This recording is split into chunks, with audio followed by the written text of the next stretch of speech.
Hello student, good morning to all. हम पढ़ रहे हैं एनाटॉमी ऑफ फ्लावरिंग प्लांट्स, जिसमें हमने उतक के बारे में स्टडी करना शुरू किया, जिसमें हमने पिछले चैप्टर में सरल उतक सिंपल टिश्यूज के बारे में पढ़ा, जो केवल ग्राउंड टिश्यूज के रूप में होते हैं। आज हम और सरल काम के लिए है ना, यांत्रिक सहारा प्रदान करने के लिए कुछ सिंपल से काम के लिए वो निर्धारित होते हैं। आज हम पढ़ेंगे कॉम्प्लेक्स टिश्यू क्या होता है, जटिल उतक क्या होता है। तो वे कोशिकाओं का समूह जो जटिल कार्यों को करने के लिए बने होते हैं और उसके लिए समूह बनाते हैं, तो ऐसे उतक को जटिल उतक या कॉम्प्लेक्स टिश्यू कहते हैं। इसमें एक से अधिक प्रकार की कोशिकाएं जो है वो मिलकर समूह बनाती हैं, और ये सभी कोशिकाएं एक इकाई की तरह, एक मुख्य संरचना की तरह कार्य करती है। इस उतक के अंतर्गत जाइलम और फ्लोएम उदाहरण के रूप में आते हैं। सबसे पहले हम इसमें देखें जाइलम। तो यहाँ पर हम देख रहे हैं ये जाइलम है ना। जाइलम जो है वो जड़ से अवशोषित किए गए जल और खनिज लवण को पौधे के विभिन्न ऊंचाइयों तक, गुरुत्वाकर्षण के विपरीत विभिन्न ऊंचाइयों तक, पौधे के विभिन्न भागों तक, तना, पत्ती, फल, फूल इत्यादि तक पहुंचाने का काम करता है। तो चूंकि ये एक जटिल कार्य है, जल और खनिज लवण को गुरुत्वाकर्षण के विपरीत चढ़ाना एक अत्यंत ही जटिल कार्य है। तो ये 4 प्रकार की कोशिकाओं से मिलकर बना होता है। ये हम देख रहे हैं छोटी छोटी छिद्रनुमा संरचना, ये कहलाती है वाहिनियां। और जितने भी आवृत बीजी पादप हैं, उसमें चूंकि बहुवर्षीय वृक्ष काफी लंबे लंबे, काफी ऊंचे ऊंचे, कई फीट तक ऊंचे, 100 फीट तक भी ऊंचे होते हैं, वहां तक उनको पानी को पहुंचाना रहता है। ये वाहिनियां मिलकर बनाती है एक मुख्य बड़ी वाहिका, ठीक है। और इसको सपोर्ट करने के लिए, क्योंकि यहाँ पर इसके वॉल पर प्रेशर पड़ता है, पानी का दबाव पड़ता है गुरुत्वाकर्षण के विपरीत, और ऊपर चढ़ाया जाता है, तो इसके सपोर्ट के लिए बहुत मजबूत रेशे या फाइबर्स होते हैं। और ये चूंकि कार्य कर रहा है, कार्य करने के लिए ऊर्जा की आवश्यकता होती है, जिसमें भोजन संग्रह की आवश्यकता होती है, तो उसके लिए होता है जाइलम पेरेन्काइमा। इस प्रकार जाइलम जो है वो 4 प्रकार की कोशिकाओं से मिलकर बना होता है: वाहिनी, वाहिका, फाइबर या तंतु, जाइलम तंतु और जाइलम पेरेन्काइमा, ठीक है ना। वाहिनिकाएं को tracheids, trachea and fibres and parenchyma. और इसकी जो भित्ति होती है, नलिकाकार कोशिका, इसकी जो ट्रैकिट्स होती है, उसकी भित्ति काफी मोटी होती है और लिग्निन युक्त होती है, जिससे ये पानी के दबाव को सहन कर पाता है और पानी को ऊपर चढ़ाने में सक्षम होता है।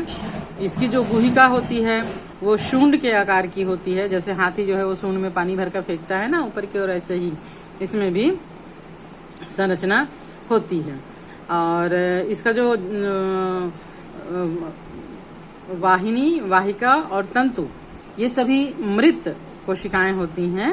मतलब लिविंग एक्टिविटी यहाँ पर नहीं होता, केवल यांत्रिक कार्यों के लिए ये बना होता है। केवल जाइलम पेरेन्काइमा जो है वो लिविंग होता है, जीवित होता है, जो भोजन संग्रह का काम करता है। और भिन्न भिन्न की आकृति की इनमें वाहिनी, वाहिका की कोशिका पाई जाती है। पुष्पी पादपों में वाहिनी की और वाहिका पानी के स्थानांतरण के लिए मुख्य अवयव होती है। Next one is the phloem.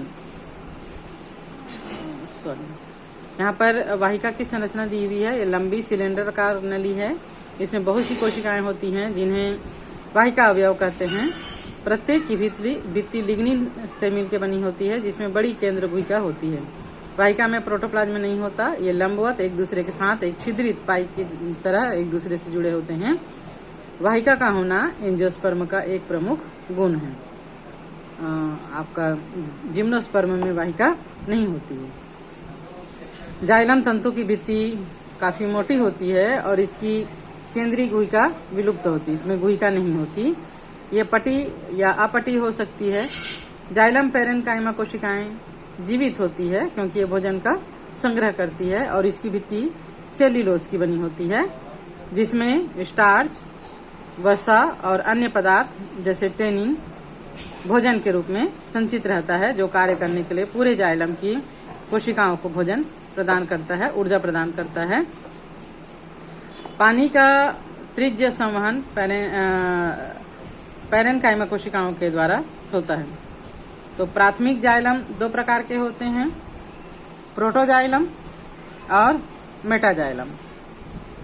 जो सबसे पहला बनता है जाइलम उसको प्रोटोजाइलम कहते हैं।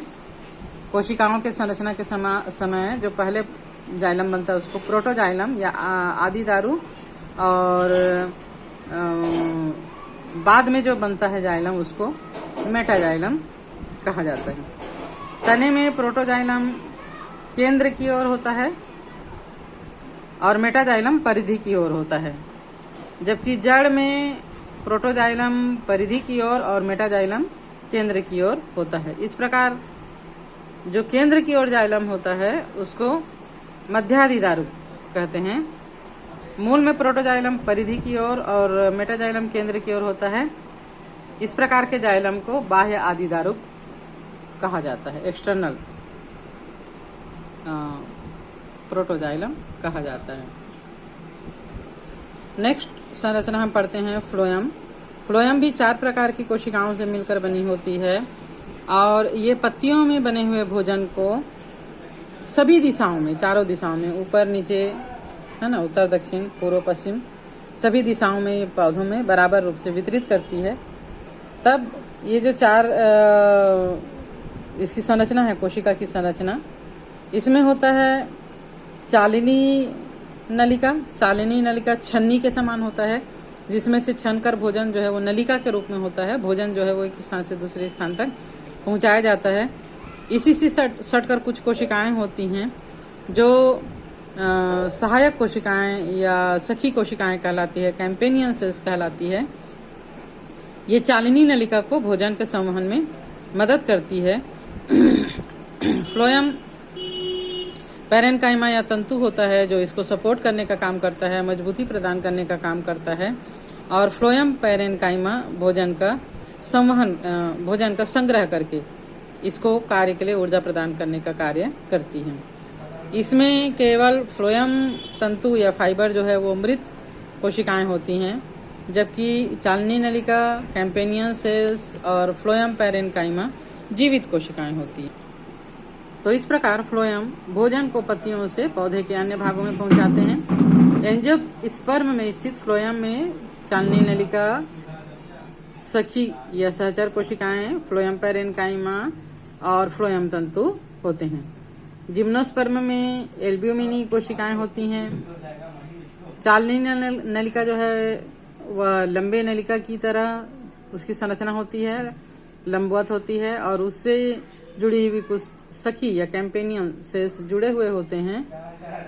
इनकी अंतः भित्ति, सखी कोशिकाओं की अंतः भित्ति चालिनी नलिका की तरह छिद्रित होती है, जो चालिनी प्लेट बनाती है। एक परिपक्व चालिनी तत्व में परिधि, साइटोप्लाज्म और बड़ी रसधानी होती है। चूंकि ये जीवित कोशिका होती है इसलिए इनमें साइटोप्लाज्म भी होता है, केंद्रक होता है, रसधानी होता है, साइटोप्लाज्म होता है और रसधानी होता है, लेकिन इनमें केंद्रक नहीं होता। चालिनी नलिका के कार्य को सहचर के केंद्रक जो है वो नियंत्रित करते हैं।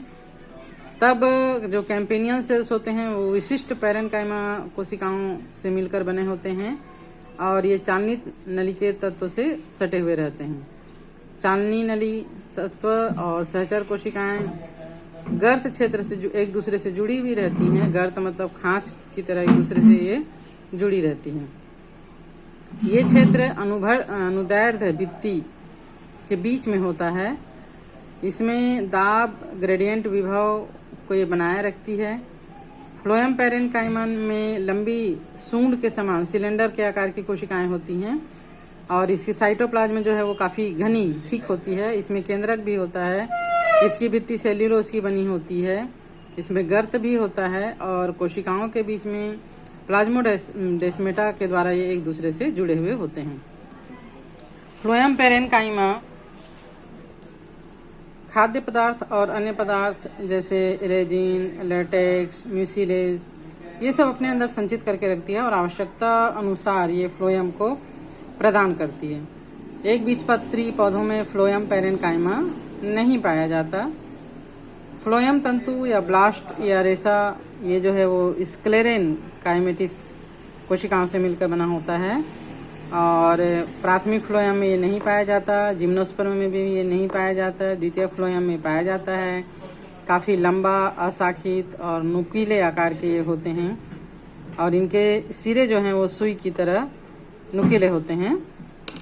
इनकी कोशिका भित्ति काफ़ी मोटी होती है, चूंकि ये सपोर्ट का काम करता है, सहारा का प्रदान करता है ना। परिपक्व होने पर इन तत्वों में प्रोटोप्लाज्म खत्म हो जाता है और ये मृत हो जाते हैं। पटसन, सन, भांग जैसे पौधों के फ्लोएम तंतु ये काफ़ी आर्थिक महत्व है। हमने आपको पहले भी बताया था, जूट वगैरह का जो निर्माण होता है पटसन की रस्सी से होता है।